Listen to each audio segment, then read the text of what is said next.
আসসালামু আলাইকুম viewers, welcome back to my channel. আজকে আপনাদের সাথে শেয়ার করব ভীষণ মজার এক নাস্তার রেসিপি।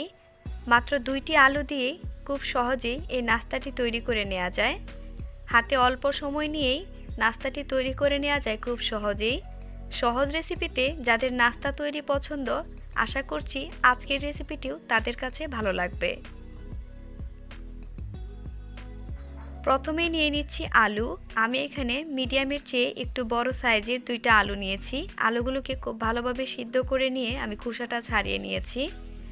এখন একটা কাঁটা চামচের সাহায্যে আলুগুলো ম্যাশ করে নিচ্ছি। এই ম্যাশ করে নেওয়ার কাজটা আলুগুলো গরম থাকতেই করে নিতে হবে, কারণ আলু ঠান্ডা হয়ে গেলে অনেকটা শক্ত হয়ে যায়। কাঁটা চামচ ছাড়া আপনারা চাইলে এই ম্যাশ করে নেওয়ার কাজটা আলু গ্রেটারের সাহায্যেও করে নিতে পারবেন। তাছাড়া খুব ভালোভাবে ম্যাশ করে নিয়ে একটা স্টিলের ছাঁকনিতেও ছেঁকে নিলেও হয়ে যাবে। তবে খেয়াল রাখবেন আলুটা যেন খুব ভালোভাবে ম্যাশ করে নেওয়া হয়ে যায়। এখন দিয়ে দিচ্ছি পরিমাণ মতো লবণ, দিয়ে দিচ্ছি মরিচের পরিমাণটাও আপনাদের পছন্দ অনুযায়ী কমিয়ে বাড়িয়ে নিতে পারবেন। এখন দিয়ে দিচ্ছি ধনিয়া পাতা।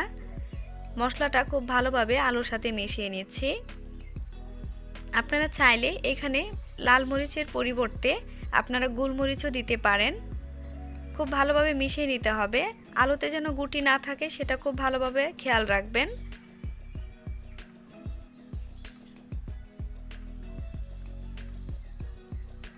আলুতে কোনো গুটি নেই। এখন দিয়ে দিচ্ছি কর্নফ্লাওয়ার। 2 টেবিল চামচ পরিমাণ কর্নফ্লাওয়ার দিয়ে খুব ভালোভাবে মিশিয়ে নিব। কর্নফ্লাওয়ারের পরিবর্তে ময়দা দিলেও হয়ে যাবে। খুব ভালোভাবে মিশিয়ে নিচ্ছি।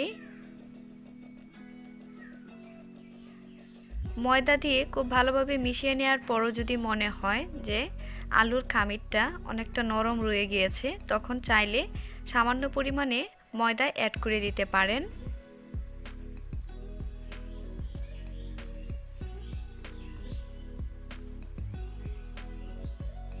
ময়দাটা খুব ভালোভাবে মিশিয়ে নিতে হবে।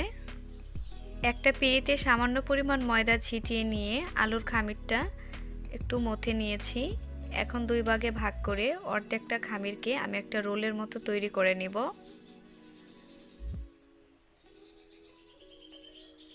এখন একটা কাঁটা চামচ দিয়ে এভাবে প্রেস করে একটু দাগ কেটে নিচ্ছি। একটা চাকু দিয়ে একটু কেটে নিচ্ছি। চেষ্টা করবেন সবগুলো একই সাইজের করে কেটে নেওয়ার জন্য। কাঁটা চামচ দিয়ে প্রেস করে কাটার ফলে পিঠাতে সুন্দর একটা ডিজাইন হয়েছে। সবগুলো পিঠা আমি একইভাবে বানিয়ে নিয়েছি। পিঠাগুলো বানিয়ে খুব বেশি দেরি করা যাবে না, খুব তাড়াতাড়ি ভেজে নিতে হবে।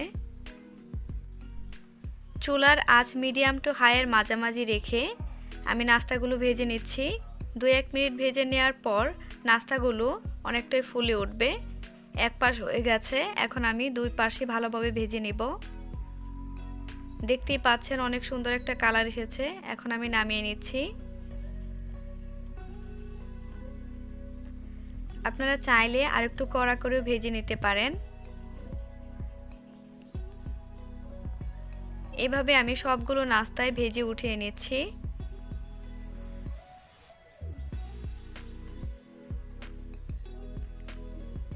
দেখতেই পাচ্ছেন নাস্তার কালারটা কতটা সুন্দর হয়েছে।